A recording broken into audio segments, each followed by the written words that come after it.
Hello दोस्तों, स्वागत करता हूं आपके अपने YouTube channel GS hub by DS sir में। तो कैसे हो आप लोग?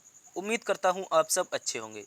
दोस्तों, आज की इस श्रृंखला में हम देखने वाले हैं एसएससी के दो एग्ज़ाम्स को टारगेट करते हुए, जिनमें से एसएससी सीपीओ, एसएससी एमटीएस। इन दो एग्ज़ाम्स में इंपॉर्टेंट जो एमसीक्यू क्वेश्चन जीके जीएस से पूछे जाते हैं, उनका आज हम अध्ययन करेंगे।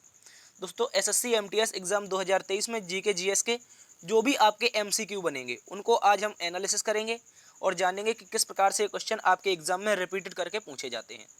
तो चलते हैं आज के पहले प्रश्न की तरफ। यदि आप इनमें से किसी भी एग्जाम की तैयारी कर रहे हैं तो इस क्लास को पूरा देखिएगा।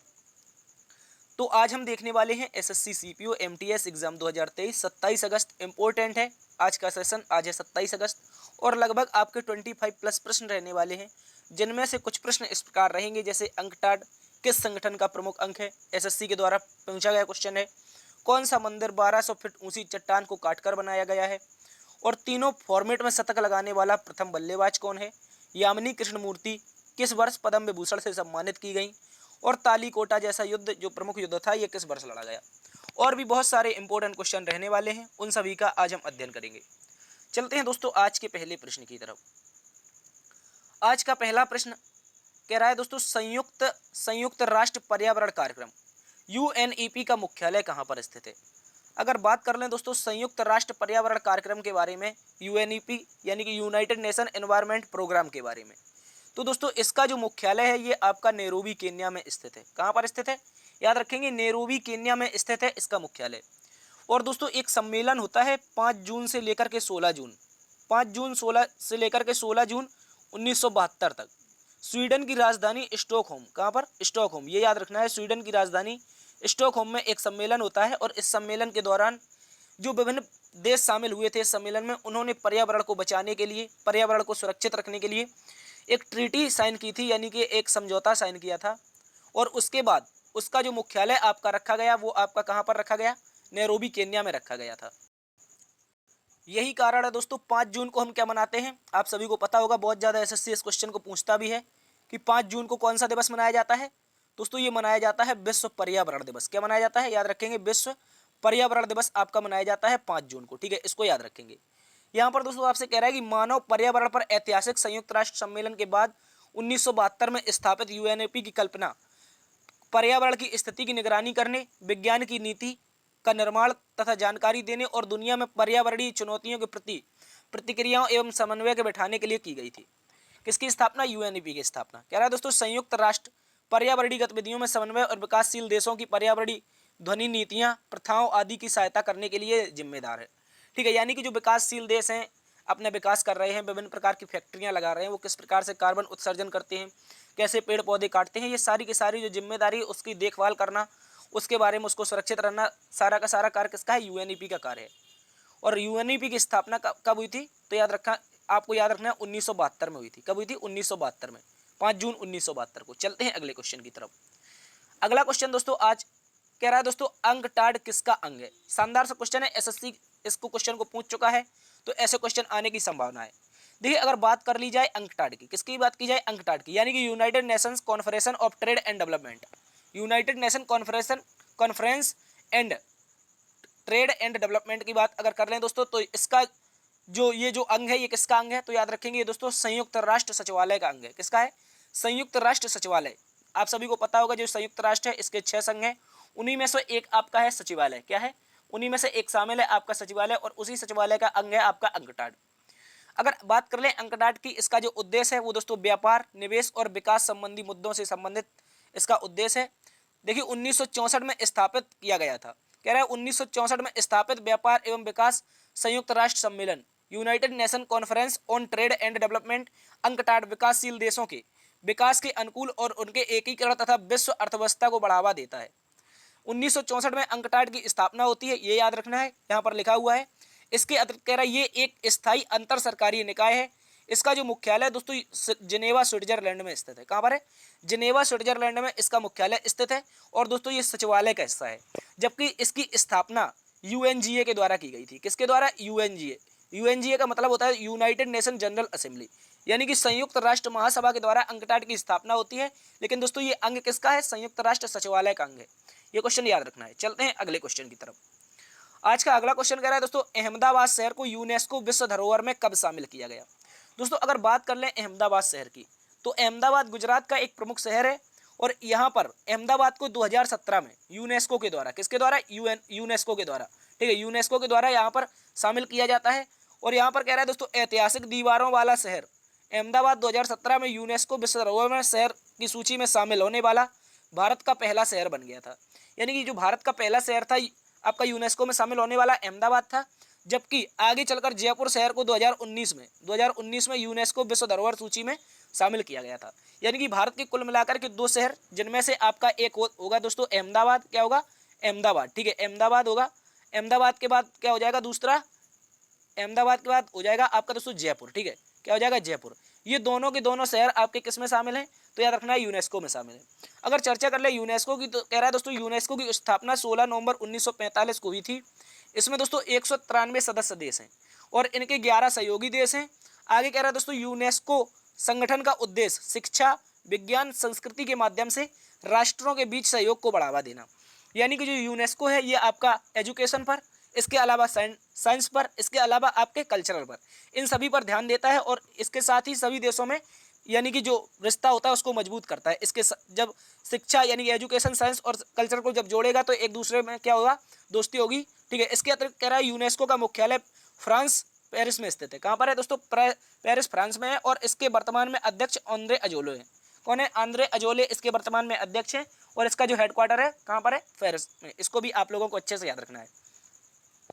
चलते हैं दोस्तों अगले क्वेश्चन की तरफ। अगला क्वेश्चन आपसे पूछ रहा है, खरबूजा और तरबूज किस मौसम की फसलें हैं। ऐसा भी क्वेश्चन एसएससी के द्वारा पूछा जाता है। अगर बात कर लें खरबूजा और तरबूज के बारे में, तो दोस्तों ये आपकी जायद की फसलें हैं, जिनमें से खरबूजा, तरबूज, इसके अलावा आपका होता है ककड़ी, क्या होता है दोस्तों, ककड़ी होता है। इसके अतिरिक्त खीरा होता है, ठीक है, इसको याद रखेंगे। ये सारी की सारी जो फसलें हैं दोस्तों, ये आपकी कहाँ की फसलें हैं, तो याद रखना है जायद की फसलें हैं। इंपॉर्टेंट क्वेश्चन है, याद रखेंगे। कह रहा है दोस्तों, जायद की फसलें मार्च अप्रैल माह में बोई जाती हैं, जबकि आगे 3 प्रकार की देखिए फसल होती हैं। एक आपकी होती है रबी की फसल, किसकी, रबी की। उसके बाद होती है दोस्तों जायद की फसल, किसकी, जायद की। उसके अतिरिक्त होती है दोस्तों खरीफ की फसल, किसकी होती है, खरीफ की फसल। इसको याद रखना है। तो रबी, खरीफ, जायद की जो फसलें हैं दोस्तों, इनमें से आपकी क्या हो जाएंगी, इसको याद रखें। खरबूजा, तरबूज, ककड़ी, खीरा और आपकी इसमें मूंग भी शामिल हो जाएगी, ठीक है, याद रखेंगे। जो मूंग होती है ये भी आपकी किसकी होती है, जायद की होती है। आगे अगर बात कर लें जायद की फसल की, तो जायद की फसल की हम चर्चा कर चुके हैं। आगे कह रहा है खरीफ की फसलें जुलाई अगस्त माह में बोई जाती हैं। जो खरीफ की फसलें होती हैं जुलाई अगस्त माह में बोई जाती हैं, जिनमें से खरीफ की फसलों में ज्वार, बाजरा, मक्का, कद्दू, मूंगफली आदि शामिल होती हैं। और बात कर लें रबी की फसलों की, तो अक्टूबर नवंबर माह में इसकी बुवाई की जाती है। और रबी की फसलों में जौ आता है, गेहूँ आता है, मटर आता है, चना आता है, सरसों इत्यादि फसलें आपकी रबी में आती हैं। यानी कि जो आपकी फसलों के आधार पर आपकी जो मौसम को विभाजित किया गया है वो 3 भागों में विभाजित किया है और तीनों भागों में हम क्या कर सकते हैं, कृषि कर सकते हैं, ठीक है, इसको भी याद रखेंगे। चलते हैं अगले क्वेश्चन की तरफ। अगला क्वेश्चन दोस्तों पूछा गया है कि सबसे कम जनसंख्या घनत्व वाला राज्य कौन सा है। सबसे कम जनसंख्या घनत्व वाले राज्य की बात की जाए दोस्तों, ये हो जाएगा आपका अरुणाचल प्रदेश। क्या हो जाएगा, अरुणाचल प्रदेश।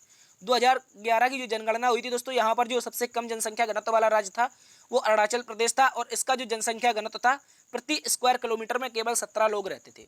कह रहा दोस्तों जो 2011 की जनगणना के अनुसार सबसे कम जनसंख्या घनत्व वाला राज्य अरुणाचल प्रदेश है, जबकि सबसे कम जनसंख्या घनत्व वाला केंद्र शासित प्रदेश आपका अंडमान निकोबार द्वीप समूह है। यानी कि सबसे छोटा यानी कि जनसंख्या घनत्व के बारे में सबसे छोटा राज्य अरुणाचल प्रदेश, जबकि जनसंख्या घनत्व के ही मामले में सबसे छोटा राज्य आपका केंद्र शासित प्रदेश क्या हो जाएगा, अंडमान निकोबार हो जाएगा। आगे देख लेते हैं, सर्वाधिक साक्षरता वाला राज्य हो जाएगा केरल। इसकी दोस्तों आपका इसका जो सेक्स रेशियो यानी कि जो लिंगानुपात है ये आपका केरल का भी सबसे ज़्यादा है, ये भी याद रखना है, ठीक है। लिंगानुपात कहाँ का सबसे ज़्यादा है, केरल का है, ठीक है, इसको याद रखेंगे। और सबसे कम लिंगानुपात हरियाणा का है। कह रहा है सर्वाधिक जनसंख्या घनत्व वाला राज्य बिहार हो जाएगा, ठीक है, और सबसे कम साक्षरता भी बिहार में है, ये भी याद रखना है। सबसे कम साक्षरता कहाँ है, बिहार में है। आगे कह रहा है जनसंख्या सर्वाधिक जनसंख्या वाला राज्य उत्तर प्रदेश है, ये याद रखना है। तो सारे के सारे क्वेश्चन जो इंपॉर्टेंट 2011 की आंसर से बन सकते हैं, इसको आप लोग अच्छे से याद रखेंगे। चलते हैं अगले प्रश्न की तरफ।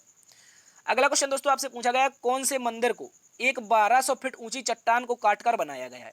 तो बात कर लेते हैं ऐसा कौन सा मंदिर है जो 1200 फीट ऊंची चट्टान से काटकर बनाया गया है। इसका नाम है कैलाश मंदिर। कैलाश मंदिर जो कि महाराष्ट्र में स्थित है, ये एलोरा में है। कहाँ पर, एलोरा में। और इसके निर्माण की बात की जाए तो राष्ट्रकूट वंश के शासक थे आपके कृष्ण प्रथम। इनका शासनकाल 756 से 773 ईस्वी तक चलता है और एलोरा में इन्होंने कैलासा मंदिर का, एक चट्टानी मंदिर का निर्माण करवाया है। 1983 में याद रखेंगे यूनेस्को के द्वारा इसे विश्व धरोहर सूची में शामिल किया गया है। ऐसा माना जाता है कि जब इसकी खोज हुई थी तब यह पूरी तरह सफेद प्लास्टर से ढका हुआ था। कौन सा जो ये कैलाश मंदिर है, जब इसकी खोज हुई तो ये पूरी तरह से दोस्तों प्लास्टर से ढका हुआ था और कह रहा है कैलाश पर्वत जैसा यह दिखता है, इसलिए इसका नाम कैलाश मंदिर रखा गया है। यह भगवान शिव को समर्पित है। और दोस्तों ये इंपॉर्टेंट लाइन है, यहाँ पर याद रखना है, यह एक मोगालिथ है। क्या है? मोगालिथ। मोगालिथ क्या होता है दोस्तों? याद रखेंगे वे ऐसे मंदिर जो आपके एक ही चट्टान से काटकर बनाए जाते हैं उन्हें मेगालिथ कहते हैं। क्या कहते हैं? मेगालिथ कहते हैं। कह रहा है जो पूरी तरह से एक ही चट्टान से बना है, इसके पत्थर खंडों को जोड़कर नहीं बनाए गए, यानी कि इनमें किसी भी प्रकार के पत्थर खंड जोड़कर नहीं बनाए गए हैं। पूरी की पूरी एक चट्टान काटी गई और उसमें से पूरे के पूरे जो अवशेष थे चट्टान के वो सबे की सबे बाहर निकाले गए। कहा जाता है कि पहले के जमाने में लगभग 20,000 टन जो पत्थर था वो उन लोगों ने निकाला होगा जिन लोगों ने इस मंदिर का निर्माण करवाया है। ठीक है, याद रखेंगे। तो राजा कौन थे? कृष्ण प्रथम थे, राष्ट्रकूट वंश के शासक थे, महाराष्ट्र एलोरा में स्थित है। चलते हैं अगले क्वेश्चन की तरफ। अगला क्वेश्चन दोस्तों पूछ रहा है नीति आयोग की स्थापना किस वर्ष हुई? तो बात कर ले नीति आयोग की। इसकी स्थापना होती है 1 जनवरी 2015 को। याद रखेंगे, कह रहा है साल 2014 में मोदी सरकार ने योजना आयोग, ये इंपॉर्टेंट क्वेश्चन है, योजना आयोग को भंग कर दिया और 1 जनवरी 2015 को नीति आयोग का गठन कर दिया। कह रहा है दोस्तों योजना आयोग की तरह नीति आयोग भी भारत सरकार के केंद्रीय मंत्रिमंडल द्वारा बनाया गया है। राष्ट्रीय भारत परावर्तन संस्थान यानी कि national institution transforming for India, इसका पूरा इंग्लिश में अनुवाद होता है national institution transforming for India, यानी कि नीति आयोग सरकार की एक थिंक टैंक के रूप में कार्य करता है। यानी कि सरकार की जो नीतियां होती हैं, जो अपनी योजनाएं बनाता है, वो सारी की सारी नीति आयोग के द्वारा लगभग बनाई जाती हैं। इसको याद रखना है। अगर बात कर लें इसके प्रथम अध्यक्ष की, तो याद रखना है इसका जो अध्यक्ष होता है दोस्तों प्रधानमंत्री होता है। इस कारण नरेंद्र मोदी जी इसके प्रथम अध्यक्ष हैं। प्रथम उपाध्यक्ष दोस्तों इसके अरविंद पनगड़िया थे, जबकि प्रथम सीईओ श्री सिंधु खुल्लर थे। ठीक है, याद रखेंगे। और वर्तमान में अगर उपाध्यक्ष की बात की जाए, वर्तमान में सर उपाध्यक्ष की बात की जाए तो दोस्तों सुमन बेरी है। कौन है? याद रखेंगे, सुमन बेरी। ठीक है, सुमन बेरी इसके वर्तमान में अध्यक्ष हैं, जबकि इसके जो सीईओ हैं, वर्तमान में सीईओ हैं, वो आपके BVR सुब्रमण्यम है। कौन है? VVR सुब्रमण्यम। ठीक है, याद रखेंगे, ये आपके वर्तमान में सीईओ हैं। इनको भी आप लोग अच्छे से याद रखेंगे। तो इसका जो राइट आंसर हो जाएगा, नीति आयोग की स्थापना योजना आयोग के स्थान पर की गई थी 1 जनवरी 2015 को। चलते हैं अगले क्वेश्चन की तरफ। अगला क्वेश्चन दोस्तों कह रहा है फ्रांस का वेस्टल दिवस कब मनाया जाता है? अगर बात कर लेते हैं फ्रांस के वेस्टल दिवस की, तो ये मनाया जाता है 14 जुलाई को। कब मनाया जाता है दोस्तों? 14 जुलाई। याद रखेंगे 14 जुलाई 1789 की बात है। इसी दिन वेस्टल दिवस के रूप में मनाया जाता है, क्योंकि 1789 में हुई फ्रांसीसी क्रांति के दौरान इस दिन वेस्टल नामक एक जेल थी, वहां पर क्रांतिकारियों ने हमला कर दिया था और जितने भी क्रांतिकारी वहां पर बंद थे उन सभी को छुड़ा लिया था। कहा जाता है दोस्तों 17 जुलाई 1789 को फ्रांसीसी इतिहास में एक महत्वपूर्ण तिथि माना जाता है, क्योंकि यहीं से फ्रांसीसी क्रांति का प्रतीक माना जाता है। जो फ्रांस की क्रांति हुई थी, वो जो शुरुआत हुई थी उसकी कहा जाता है बेस्टल दिवस के रूप में हुई थी। ठीक है, बेस्टल जेल की घटना के बाद हुई थी। इस दिन पेरिस के निवासियों ने बेस्टल के किले पर धावा बोल दिया, जो राजशाही एवं सत्ताशाही शासन का प्रतीक था। जैसे ही वो किला था, वहाँ पर रजवाड़े लोग कार्य करते थे और वो लोग मन चाहे मर्जी से जनता पर शासन टैक्स वगैरह किया करते थे। तो उन सभी को उखाड़ फेंकने के लिए बेस्टल दिवस के रूप में, यानी कि फ्रांस की क्रांति की स्वतंत्रता दिवस के रूप में 14 जुलाई को मनाया जाता है। कह रहा है इसे फ्रांस में राजशाही के अंत की शुरुआत कहा गया था। यानी कि 14 जुलाई 1789 को जब बेस्टल की घटना हुई, तो इसे राजशाही के अंत के खिलाफ कहा गया था, क्योंकि बेस्टल का पूरा किला जो राजा राजवाड़ा का प्रतीक था उसको पूरी तरह से तोड़ दिया गया था। इसको याद रखेंगे। चलते हैं अगले क्वेश्चन की तरफ। अगला क्वेश्चन दोस्तों कह रहा है भारत के लिए तीनों फॉर्मेट में शतक लगाने वाले प्रथम बल्लेबाज का नाम क्या है? तो याद रखेंगे भारत के लिए तीनों फॉर्मेट में शतक लगाने वाला प्रथम बल्लेबाज दोस्तों सुरेश रैना है। तीनों फॉर्मेट का मतलब है दोस्तों सबसे पहले टेस्ट होता है। ठीक है, क्या होता है? टेस्ट। ठीक है, याद रखेंगे टेस्ट के अतिरिक्त आपका ओडीआई यानी कि वनडे क्रिकेट। ठीक है, इसके अतिरिक्त आपका T20। तो इन तीनों फॉर्मेट में शतक लगाने वाला दोस्तों जो आपका प्रथम बल्लेबाज है वो आपका सुरेश रैना है, जो भारतीय टीम के पूर्व खिलाड़ी रह चुके हैं। ठीक है, हालांकि अब बहुत सारे खिलाड़ी ऐसे हैं जो आपके T20 ओडीआई और T20 ओडीआई और टेस्ट में शतक लगा चुके हैं। इससे पहले जब पहली बार तीनों फॉर्मेट में शतक लगाए थे वो सुरेश रैना ने लगाए थे। वर्तमान में आपके रोहित शर्मा है, शुभमन गिल है, इसके अतिरिक्त दोस्तों आपके वो हो चुके हैं KL राहुल। ठीक है, ये सारे के सारे खिलाड़ी तीनों फॉर्मेट में शतक लगा चुके हैं। ठीक है, इसको याद रखेंगे। कह रहा है दोस्तों टेस्ट क्रिकेट में 13 शतक लगाने वाले प्रथम भारतीय बल्लेबाज वीरेंद्र सहवाग हैं, जिन्होंने 29 मार्च 4 को वीरेंद्र सहवाग ने खेल की सबसे लंबे प्रारूप में 13 शतक लगाने वाले प्रथम भारतीय बल्लेबाज बने थे। इसके अतिरिक्त वनडे क्रिकेट में भारत की तरफ से पहला शतक कपिल देव ने 1983 वर्ल्ड कप में लगाया था। टेस्ट क्रिकेट में पहला शतक लाला अमरनाथ ने 1934 में इंग्लैंड के खिलाफ बनाया था। ये भी आप लोग अच्छे से याद रखेंगे। चलते हैं अगले क्वेश्चन की तरफ। अगला क्वेश्चन दोस्तों कह रहा है भारत के कितने राज्य भूटान के साथ सीमा साझा करते हैं। तो यहाँ पर जितने भी भारत के लैंडलॉक पड़ोसी देश हैं, ठीक है, सॉरी, लैंड से संबंधित सीमा साझा करने वाले देश हैं, उन सभी के बारे में चर्चा करेंगे। तो सबसे पहले क्वेश्चन हमसे पूछा गया भूटान के बारे में। तो भूटान के साथ सीमा साझा करने वाले राज्यों में दोस्तों आपका अरुणाचल प्रदेश, असम, सिक्किम और पश्चिम बंगाल शामिल है। जबकि बांग्लादेश के साथ सीमा साझा करने वाले राज्यों में दोस्तों आपका असम, त्रिपुरा, मेघालय, मिजोरम और पश्चिम बंगाल है। ठीक है, याद रखेंगे बांग्लादेश, ये बहुत ज़्यादा एसएससी पूछता है।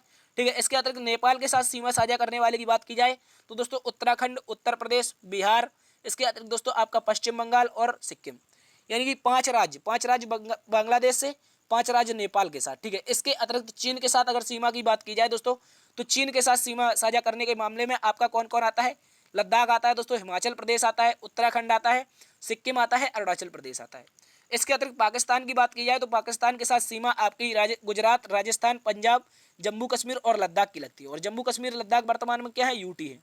ठीक है, तो इस प्रकार से चीन की सीमा एक यूटी, ठीक है, एक यूटी और 4 राज्यों से लगती है, जबकि पाकिस्तान की सीमा 3 राज्य तथा 2 यूटी से लगती है। इसको भी आप लोग अच्छे से याद रखेंगे। चलते हैं अगले क्वेश्चन की तरफ।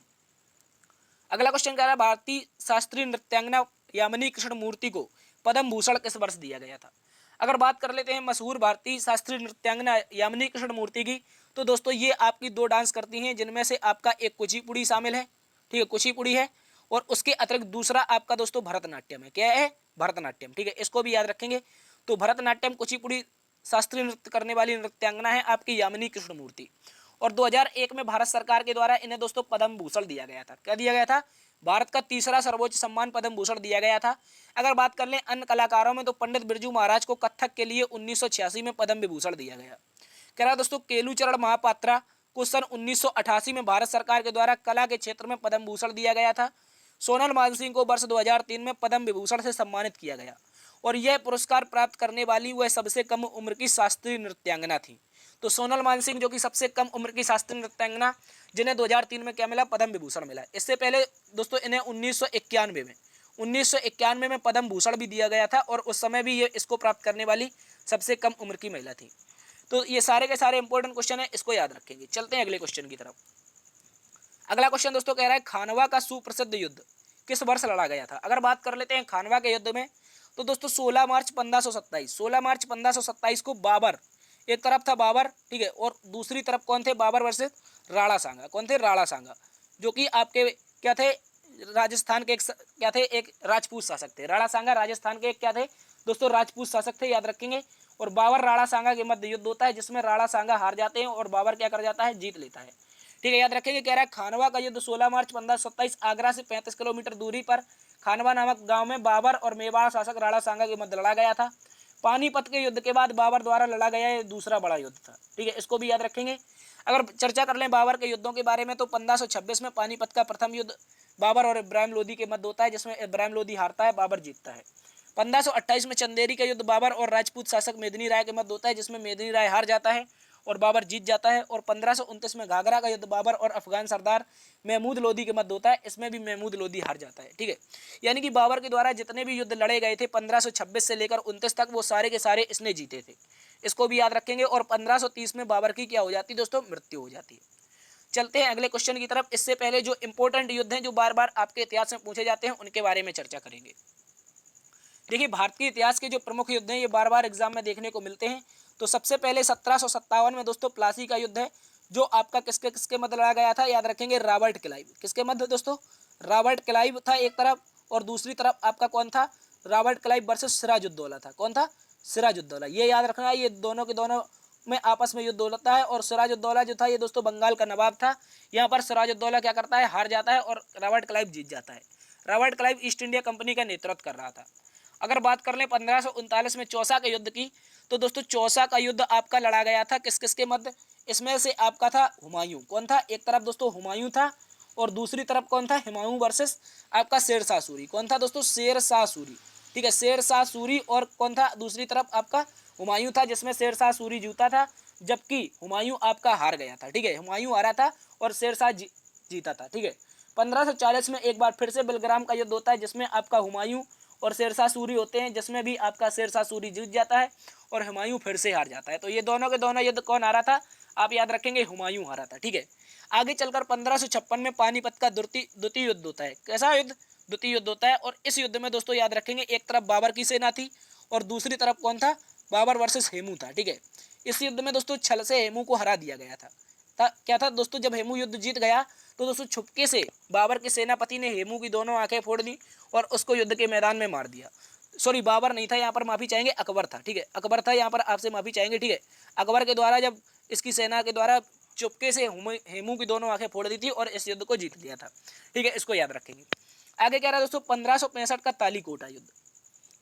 तालीकोटा युद्ध इसलिए इंपॉर्टेंट है क्योंकि ये दक्षिण भारत का ऐसा युद्ध है जिसने विजयनगर साम्राज्य का क्या कर दिया, अंत कर दिया। ठीक है, जो विजयनगर साम्राज्य था, विजयनगर आपका साम्राज्य था, इसके साथ अंत हो जाता है विजयनगर साम्राज्य का। ठीक है, याद रखेंगे, दक्षिण भारत के जितने भी बेमनी शासक थे, इन सभी ने मिलकर एक संयुक्त संगठन बनाया और विजयनगर पर आक्रमण कर दिया, जिससे तालीकोटा नामक भीषण युद्ध होता है और इसमें विजयनगर शासक क्या हो जाते हैं, पूर्ण रूप से हार जाते हैं, लगभग सत्ता छिन्न भिन्न हो जाती है। ठीक है, इसको याद रखेंगे।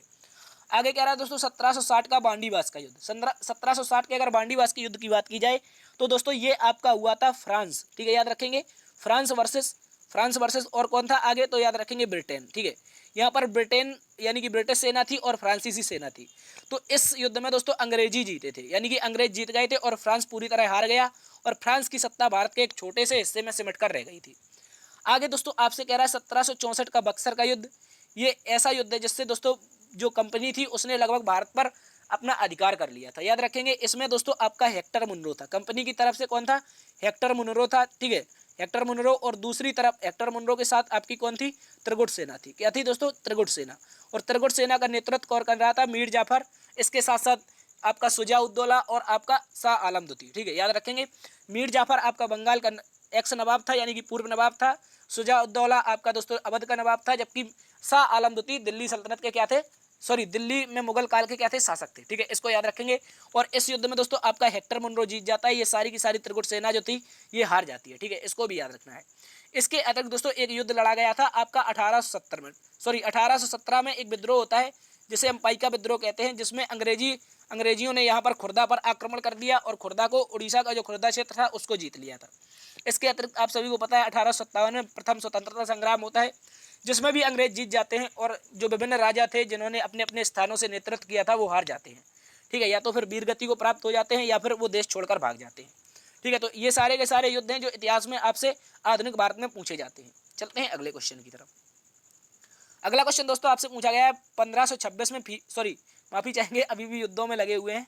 ठीक है, कह रहा है दोस्तों 2026 में, एक मिनट, ये क्या हुआ, 2026 में दोस्तों कह रहा है यहाँ पर आपका 2026 में फीफा वर्ल्ड कप की मेजबानी किसके द्वारा की जाएगी। अगर बात कर लेते हैं 2026 फीफा वर्ल्ड कप की मेजबानी के बारे में, तो दोस्तों याद रखेंगे ये उत्तरी अमेरिका महाद्वीप, उत्तरी अमेरिका महाद्वीप के 3 देश हैं जिनमें आपका यूएसए यानी कि संयुक्त राज्य अमेरिका, दूसरा आपका हो जाएगा कनाडा और तीसरा मेक्सिको। इन तीनों देशों के साथ मिलकर के फीफा विश्व कप की मेजबानी की जाएगी। ठीक है, फीफा वर्ल्ड कप की मेजबानी की जाएगी। और दोस्तों अभी हाल ही में जो फीफा वर्ल्ड कप हुआ है 2022 में फीफा विश्व कप का आयोजन कतर की राजधानी दोहा में किया गया है, ये याद रखना है। ठीक है, इस विश्व कप का खिताब अर्जेंटीना टीम ने फ्रांस को हराकर जीता है। ठीक है, अर्जेंटीना ने दोस्तों फ्रांस को हराकर इस खिताब को जीता है और अर्जेंटीना के कप्तान कौन थे, तो याद रखना है लियोनेल मेसी। कौन था, लियोनेल मेसी इसका कप्तान था। ठीक है, और इसमें सर्वाधिक गोल जो किए थे वो फ्रांस के खिलाड़ी थे कालियन एम्बापे। ठीक है, एम्बापे ने सर्वाधिक गोल किए थे, जबकि अर्जेंटीना को खिताब किसने दिलाया था, तो लियोनेल मेसी की कप्तानी में दिलाया गया था। आगे दोस्तों एक क्वेश्चन और याद रखना है 2024 का ग्रीष्मकालीन ओलंपिक जो कि आने वाला है कुछ दिनों में। और ग्रीष्मकालीन ओलंपिक में दोस्तों मेजबानी कौन करेगा, फ्रांस की राजधानी पेरिस को दी गई है। यानी कि 2024 का जो ग्रीष्मकालीन ओलंपिक होगा ये कहाँ पर होगा आपका दोस्तों, ये हो जाएगा आपका फ्रांस की राजधानी पेरिस में। इसके अतिरिक्त 2028 में आपके ओलंपिक होंगे कहाँ पर, तो लॉस एंजलिस अमेरिका में होंगे। जबकि आपके 2032 के ओलंपिक ब्रिस्बेन ऑस्ट्रेलिया में किए जाएंगे। ठीक है, इसको भी याद रखेंगे। तो इसका जो राइट आंसर हो जाएगा, उत्तरी अमेरिका महाद्वीप के 3 देश यूएसए, कनाडा और मेक्सिको 2026 में फीफा वर्ल्ड कप की मेजबानी करेंगे। इसको भी आप लोगों को अच्छे से याद रखना है। तो ये थी दोस्तों आज की क्लास। उम्मीद करता हूँ आज के एमसीक्यू आपको पसंद आए होंगे। यदि दोस्तों एमसीक्यू आपको पसंद आए हैं, इस तरह की और निरंतर क्लास चाहते हैं तो इस सेशन को लाइक करना है, दोस्तों में सेशन को शेयर करना है। जो भी विद्यार्थी एमटीएस या सीपीओ की तैयारी कर रहा है उसके लिए ये सेशन शेयर करना है। यदि चैनल पर नए हैं तो इस सेशन को सब्सक्राइब जरूर कर लीजिए, ठीक है। इस चैनल को सब्सक्राइब कर लेना है और देखते रहिए जीएस अब बाई डीएस सर। बड़ों का सम्मान करना, छोटों को प्यार देना। तब तक के लिए अपना भी ख्याल रखना। मिलते हैं कल एक नई क्लास में नई ऊर्जा के साथ। तब तक के लिए जय हिंद।